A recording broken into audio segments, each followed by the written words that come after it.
Tractate Sanhedrin, page 10, we start with page 9b, 11 lines from the bottom of the page. The subject of defamation of character, which we discussed yesterday, variation of understanding. In general, there is a concept in Jewish law that have a lot of application to a secular law, meaning people who come to court and say something, we can take part of their statement, but since a person is close to himself and since sometimes person have his own interpretation which is not always the truth or exaggeration of the truth, therefore the court pick and choose what to accept, what not. Back to those days we explained yesterday, we differentiate between Erusin and Nisuin. Erusin is betrothed, the engagement. In those days it was a Kiddushin, meaning is a commitment. She is basically a married woman at the time of the engagement. In nowadays it's totally different. So in those days we follow the claim of defamation of character, which is the man betrothed, engaged, but as we said, it's kind of married, even physically to bring her to his house and make it as a married couple happen year later, at the time that it's called in Talmudic time Nesuin. He claimed after they got married that she wasn't virgin. He bring his witnesses. Her father bring his own witnesses, and you have now a cross-examination between two type of witnesses. And the way that we try to litigate, it basically goes either way. If it turns that he is right with the witnesses, obviously we follow the Torah law, which is Mavet. If we go by the by her father's proof, therefore he have three different type of punishment, which is number one, he cannot divorce her ever. That's the Torah law. He needs to compensate her father with a 100 shekel, which is a large sum of money in those days in particular. And obviously he received also a malkot, a set of lashes that was in those days in addition to that. So we're going to discuss the whole subject of litigation when it's come to defamation of character. We're going to discuss different variation of a claim when it's come to some type of interrogation and examination by the court system, cross-examination from different witnesses, and final the idea of how you rule when things are kind of pick and choose. So again, we are page 9, 11 lines from the bottom of the page. Here is a statement of Rav Yosef. אמר רב יוסף, הביא הבעל עדים שזינתה, והביאה עדים והזימום לעדי הבעל. So here we have this kind of torn conflict, which is if you call him husband in that sense, newly husband.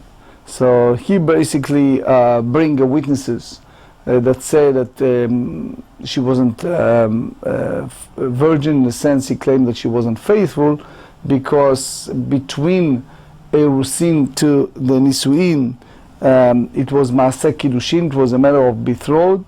So therefore, since he claimed that there is no betulim, it's no act, no virginity, so and there are witnesses that she committed adultery, therefore you have one side that obviously claim one way. The problem is if there is an issue with the witnesses, either he couldn't bring or bring some, or disapproval, etc.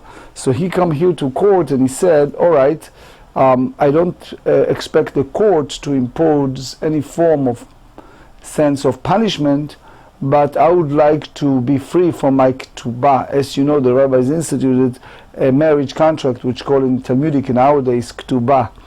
And in a ketubah there is a commitment the husband gives to his wife for a certain amount of money. Obviously the Talmudic time describe it as 200 dinar for a virgin and 100 for a widow or divorce. So in that sense, he wants to get out of that financial commitment, The other side is her father showed that he wasn't truthful. So if he shows with these witnesses, as we said, 3 punishment, malkot, the money, the 100 shekel, and he cannot divorce her. But here he says, so here the scenario is the husband bring witnesses that she committed adultery. The father bring witnesses that said, it's not true. You witnesses with us in a different location at that time. So the Torah said, because the father proved with his witnesses that the husband wasn't truthful, va'asitem lo, you need to pay in a way exact amount that he planning to give to her, to him. So edei ha'ba'al neragim ve'mishalmim mamon. So here we have kimle b'derabah minei. Kimle b'derabah minei, we explained many times, is when you have a severe punishment and you have a light punishment. The moment you impose the severe punishment, you exempt the person from the light punishment. We use example as Shabbat. If someone committed on Shabbat burning, for example, a field, so obviously it's involved with money, but violation of Shabbat is a capital punishment. So the moment you impose capital punishment, you free a person from monetary compensation. So here, since the witnesses of the husband turned to be untruthful, and by they deserve a capital punishment, therefore you not impose the monetary punishment, which is monetary compensation, is in a way much lenient than the capital. But this court case never ended. The husband bring in new witnesses, and they proved that the witnesses of the father was not truthful, because they claim that they are with them in a different location. So again, this is a kind of backward scenario.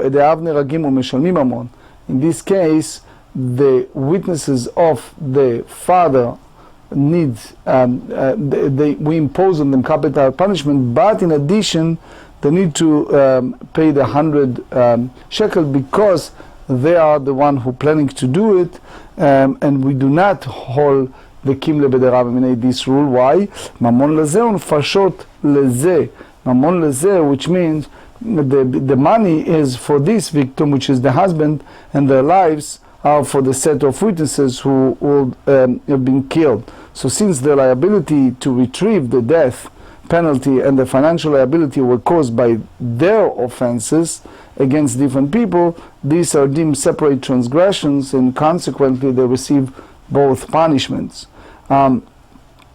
There is a discussion among the poskim. I just give you a vignette of a practical law, how you treated a crazy fast violated driver. So as you know that someone who exceeded the speed, and by the general state law obviously it's a severe violation, but we treat it by Jewish law, it's called rodef. Rodef, it means it's like you seeing 2 guys who then carry a knife running after Shimon with a gun, with a knife.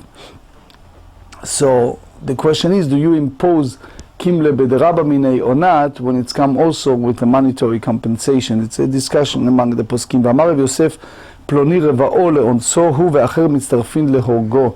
Here the person claimed that Mr. So-and-so sodomized him against his will, which unfortunately you hear, it's heartbreaking to hear so many cases just in the recent years with people who are just pedophile and mental sicknesses, and it's a big chilul Hashem, a desecration of name of God, when you hear that even within the extended Jewish community. But here the person came to court and he says, he testified and he said, Mr. So-and-so sodomized me against my will, and other witnesses may combine and as a value pair of witnesses to kill the defenders for the sin of homosexual sodomize. So that's based on Leviticus 18. Hu ve'acher mitztarfin leorgo lertzono, and they said lertzono rasha hu, v'atorah amra al tashet yashcha im rasha, which means when it's come to if the one who was sodomized testified, and the accused sodomized him with the consent, he's testified that he himself is wicked, having been complicit in the forbidden act. And the Torah said clearly, do not put your hand with a wicked person to be an unrighteous witness. So therefore the testimony is rejected. רבא אמר אדם קרוב אצל עצמו ואין אדם משים עצמו רשע. So this is something that it's a very controversial, how far the court pick and choose. Some say that the court accept only part, as we said, of actual statement. For instance, if the witness state so and so sodomized me with my consent, and the court accept the declaration so and so sodomized me, and judges are accustomed accordingly. At the same time, the court disallowed the clause with my consent, because a person may not testify against himself. That's the Rimi Gash and Rashba and Meiri view. But according to basically the Meiri's opinion is that it may be that if the testimony is formulated in such a way, and that it cannot be divided into such two parts, the whole testimony unfortunately must be rejected. Tosfot here said that when it's come to a variation of understanding the testimony, we try to separate without regard to the formulation. So as a result, whatever the witnesses say about himself, in a way it's rejected, while the court accepted the other reports. But again, a person cannot render himself wicked is a crucial part when it's come to this understanding. Another statement of Rava, very similar to this one, Amar Rava, page 10, Ploni ba'al ishti hu v'acher mitztorfim leorgo v'lo leorga. So it's the same notion in that sense. A person come to court and said, Mr. So-and-so engaged in the intercourse with my wife, and the other may combine to execute him. So the same, that's the accused man with his testimony. But the woman, the husband, is not accepted as a witness to execute her, because, as we said, a person cannot testify concerning his wife or any other close relative.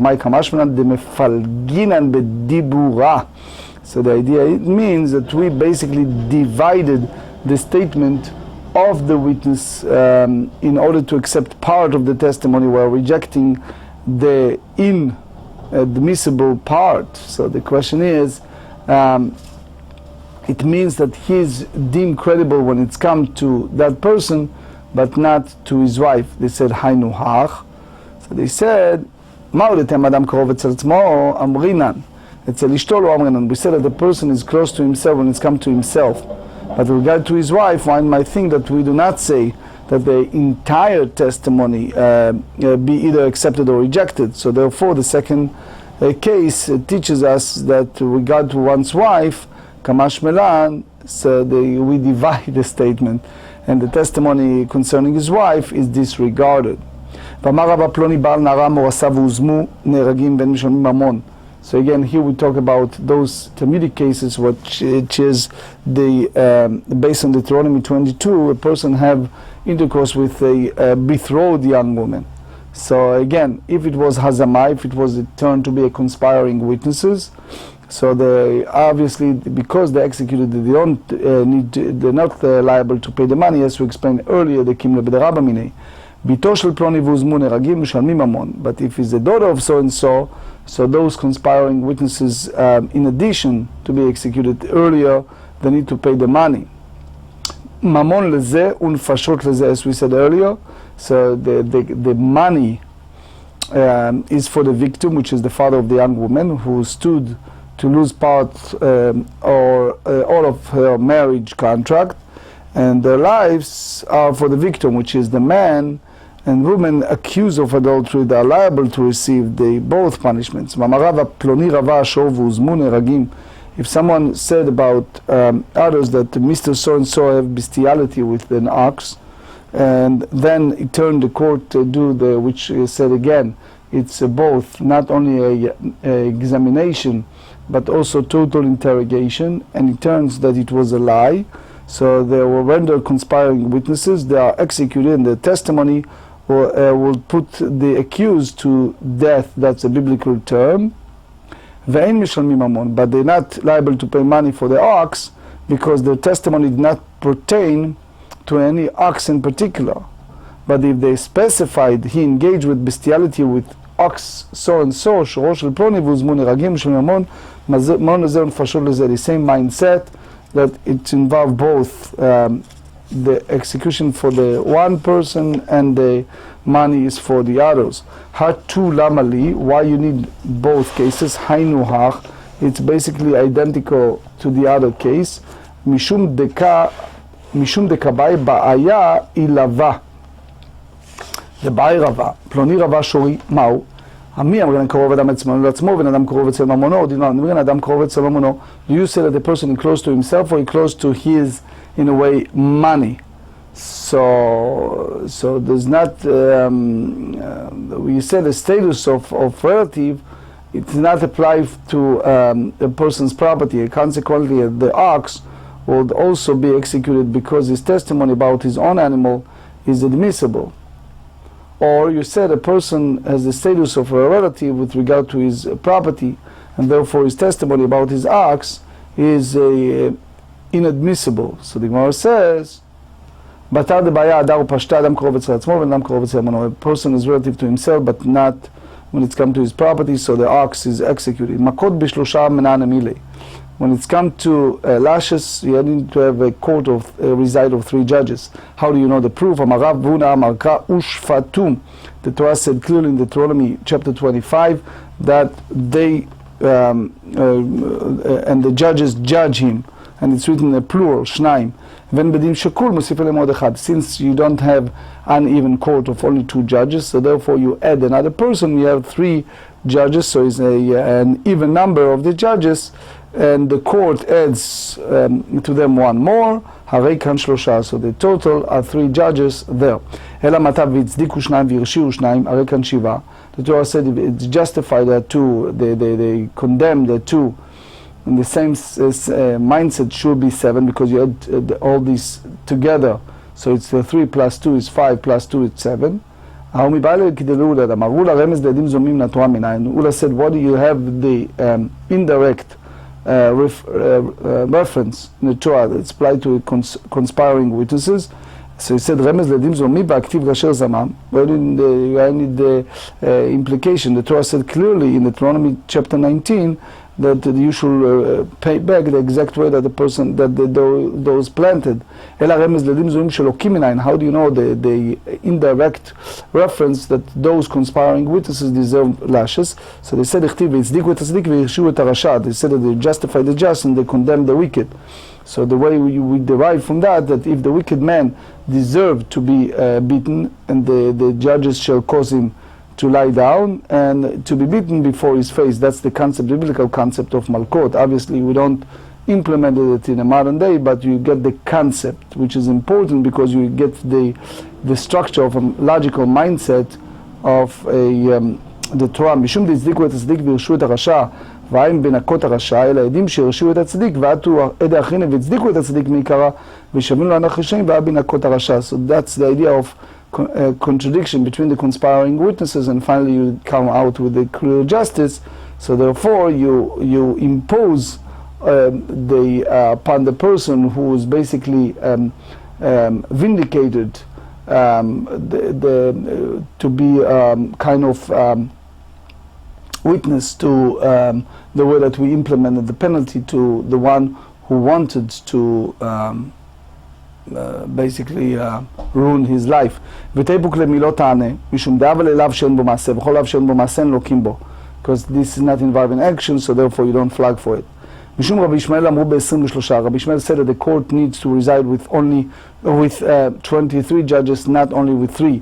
מה התעמד רבי ישמעאל? אמר רבי עתי רשע רשע מכוון מתגולל, and the verbal juxtaposition is to use the word wicked in those who are liable to receive death penalty.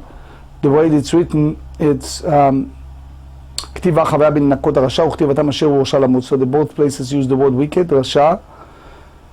מעלן ב-23, אף כאן ב-23. The same way that in a trial of murder you need to have 23 judges because you're involved with the capital punishment. the same way as the lashes must be 23 judges. Rava Amar Malkut במקום מיתה עומדת. Rava said that the lashes stand in place of execution, which is you have a corporal punishment, is a kind of replacement of capital punishment. It must be judged in the manner of capital punishment by the court of 23. Amar Rava Habrid Rava Rava Shia Iachi Umdena Lamali. If that's the case, why you need the assessment?